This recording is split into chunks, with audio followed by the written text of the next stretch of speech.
करना चाहता है, क्योंकि बैट्समैन में एन्जॉयमेंट बहुत है अगर आप रन बनाते जा रहे हैं। और बैटिंग जब करता है तो बैट्समैन वो अच्छा लगता है जो एंजॉय करे अपनी बैटिंग, आनंद के लिए खेले, मज़े के लिए खेले। मेरे ख्याल लाइफ में मैंने अपने 2 ऐसे खिलाड़ी देखे जिनसे ये शब्द मैंने सुने हैं। पहला था इंडिया का ओपनर श्रीकांत, कृष्णाचारी श्रीकांत। उसने कहा कभी मैं सीरियसली मैंने बैटिंग लिया ही नहीं, मैं तो एंजॉयमेंट के लिए खेलता था, go and hit the ball. उसके बाद दूसरा मैंने देखा वीरेंद्र सहवाग, वो कहता था मुझे बैट्समैन को, बॉलर को मारने में मज़ा आता। अगर आप इस धारा से विचार दिल में रख के खेलोगे तो आप बैट्समैन बनोगे अच्छा। पर बैट्समैन बनने के लिए सबसे पहले क्वालिटी क्या होनी चाहिए? 5 चीज़ें आप हमेशा याद रखो। नंबर 1, जब आप खड़े हैं बैटिंग कर रहे हैं, वॉच द बॉल। नंबर 1, अगर आप बॉल नहीं देख रहे you can never be a batsman. याद रहेगा, बॉल को देखो। दूसरा, आपकी गर्दन जो है, हेड जो है इधर है, बिल्कुल स्टिल रहना चाहिए। अगर हेड की मूवमेंट होगी यू आर गॉन। कहते हैं ना हेड गिर रहा है, ये गिर रहा है, वो गिर रहा है, हेड शुड बी स्टिल। क्योंकि देखिए आज की तारीख में 140 किलोमीटर पर आवर की स्पीड से बॉल डलती है। आपको 0.4 सेकंड मिलते हैं बॉल को बॉलर के हाथ से रिलीज होते हुए आपके आने तक, 0.4 सेकंड। उसमें आपने पोजीशन भी लेनी है, बॉल को टैकल भी करना है, ये भी सोचना है मैं फ्रंट फुट जाऊं या बैक फुट जाऊं, मारूं या डिफेंस करूं। बैट्समैन के लिए के पास सिर्फ इतना समय है अगर 140 की स्पीड से है, ओनली 0.4। क्लियर हो गया? बॉल को वॉच करो। दूसरा, हेड को स्टिल रखो। तीसरा, उसकी लेंथ देखो, कहाँ बॉल लैंड हो रही है। चौथा, उसके अनुसार अपनी शरीर की पोजीशन बनाओ। आपने फ्रंट फुट जाना है, आपने बैक फुट जाना है, और पैर निकालना है। Your hand should lead the body. In short, आपके हाथ जो है आपके सारे शरीर को लीड करेंगे। अगर आपने आगे खेलना है तो आपने जैसे ही निकाला तो हाथ दे, तो हाथ के साथ बॉडी भी आएगी। ऐसा नहीं है, कुछ बच्चे मैं देखता हूँ नेट में सिर्फ यही मार देते हैं, ये गलत। क्लियर हुआ? समझ में नहीं आया? Hand should lead the body. Last में क्या है कि आपने you have to choose the correct stroke, क्या खेलना है उस बॉल को। क्लियर हो गए 5 चीज़ें आपको? ये बैट्समैन जब तक इनको नहीं समझेगा he can never be a good batsman. अब उसके बारे में मैं सुना पहले चैप्टर लेता हूँ कि बैट्समैन को कैसे खड़े होना चाहिए। पहला है गार्ड, दूसरा स्टांस, तीसरा ग्रिप। पहले ही जाते हुए आप गार्ड लेते हो, आपने लेग स्टिक का गार्ड लिया। कुछ प्लेयर्स ऐसे रखते हैं, कुछ ऐसे रखते हैं, ऐसा वन एंड द सेम। अगर आप लेग स्टिक की लाइन में खड़े हैं और आपने गार्ड लिया है यहाँ, हम गार्ड किस लिए रहते हैं कि हमें पता रहे हम मतलब विकेट की पोजीशन में हम कहाँ पे खड़े हैं।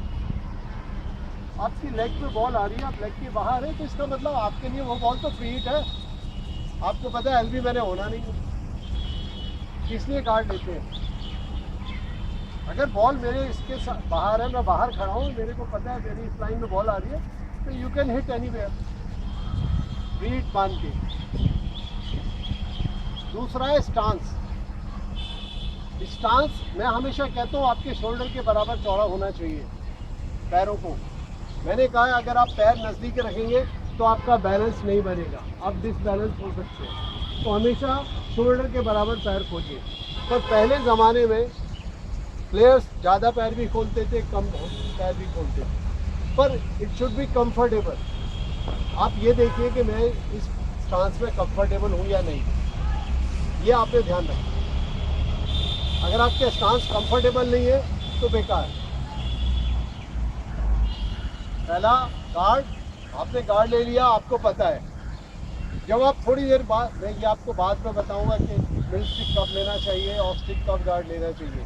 इनिशियली जब आप जाएं, पहली बॉल फेस करें, लेग स्टिक तक आए, बस यहाँ पे आए। उसके बाद आपको पता है मैं कहाँ खड़ा हूँ, मेरी लेग पे बॉल आ रही है, मेरे को पता है एलबी मैंने होना ही नहीं, तो उसको आप बॉल को कहीं पे भी मार। दूसरा आपका स्टांस आ गया, आप कैसे खड़े हैं, it should be properly balance. Body weight हल्का सा आगे रखो, जिससे कि आपका body weight ball of the foot पे रहे। उससे क्या होगा, आपको मूवमेंट में आसानी होगी बैक फुट या फ्रंट फुट जाने। तीसरा मैं आपको बताने जा रहा हूँ, ग्रिप। अगर आपका ग्रिप अच्छा है तो आप बॉल को कहीं पे भी मार सकते। ग्रिप ऐसा होना चाहिए कि हम दोनों हाथों को इस्तेमाल कर सकें। क्रिकेट दोनों हाथों से खेली जाती है, एक हाथ से नहीं। एक ज़माने में कहते थे यार टॉप हैंड से क्रिकेट खेलो, नहीं। आप जब भी ग्रिप रखो, उस ग्रिप से करके देखो, नीचे पहले बॉटम हैंड से एक हाथ छोड़ दो, आप चलाओ, ये आपका पूरा ग्रिप जा रहा है, आपको पता लग जाएगा। फिर ये छोड़ दो, फिर ये देखो पूरा बैट आगे तक जा रहा है। अगर आपको कोई भी ग्रिप, आपको मान लो मैं ऐसे करता हूँ, ये यहीं तक रोक रहा है, इसका मतलब आपका ग्रिप गलत है। क्लियर हो गया? ग्रिप ऐसा होना चाहिए कि दोनों तरह से पूरा, जिसको हम बोलते हैं ऑलमोस्ट नेचुरल या ऑर्थोडॉक्स ग्रिप। क्या होता है, वी होते हैं दोनों हाथों में, थंब और इंडेक्स फिंगर के बीच। वी हम ये कहते थे जब हम शुरू में पढ़ते थे कि वी बल्ज और आउटर एज के बीच में आना चाहिए, इसका वी, यही है। This is the correct way. और बहुत ज्यादा चेक करना है, नीचे के हाथ के इंडेक्स फिंगर बल्ज की लाइन में होगी। एल्बोस थोड़ा सा बेंड। मैं आपको बताता हूँ, कुछ बच्चे क्या करते हैं, एल्बोस बिल्कुल स्ट्रेट रखते हैं। उसमें नुकसान क्या होगा आपका, आपको बैक फुट पे जाना बहुत मुश्किल होगा। आप खुद कभी नेट के बाहर आके मतलब प्रैक्टिस करना, उसको बोलना छोटी दे और मैं ऐसे खड़ा हूँ और आप बैक फुट पे जाओ, आप खुद महसूस करोगे। तो ये बेसिक चीज़ें 5 महीने पहले बताई बैट्समैन के लिए बहुत ज़रूरी है। 3 ये स्टांस है, बहुत ज़्यादा बैट को ऐसे डाल दो, आओ दोनों पैरों के बीच में से आराम से, जैसे कुल्हाड़ी को लकड़ी फाड़ने के लिए उठाते, ऐसे उठाए। नेचुरली वही ग्रिप आएगा जो मैंने आपको बताया। बैट को पिछले पैर के टो के पास रखिए, ब्लेड अंदर की तरफ। डॉन ब्रैडमैन जो था उसके पैर थोड़े नज़दीक थे और उसका ब्लेड जो है लगभग स्क्वायर लेग की तरफ रहता था। और उस समय इतनी प्रोग्रेस नहीं हुई थी क्रिकेट की। वो अपने टाइम में एक मतलब निराला ही प्लेयर था जिसने ऐसा क्रिकेट किया। तो प्लीज़ इस बात पे ध्यान दीजिए हमारा ये। इसके बाद नेक्स्ट जो चैप्टर हम शुरू करेंगे, बैक फ्लिप, फ्रंट फुट और बैक। आज के लिए इतना ही बहुत है आपको। ठीक है sir, thank you sir, thanks a lot.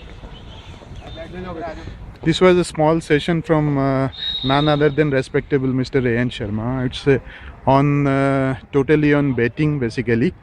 He has told us how to grip a bat, how your backlift should go, what should be the stance, where you should put your bat, and this can be followed by anyone.